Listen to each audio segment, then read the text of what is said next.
शंकर तन रे विशिकेशन रे चका नयन रे अन अन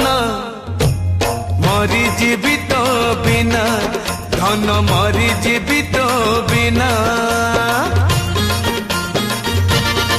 कला माणी करे भाव बणी करे चका नयन रे अन अन मरी जीवित बिना धन मरी जीवित बिना।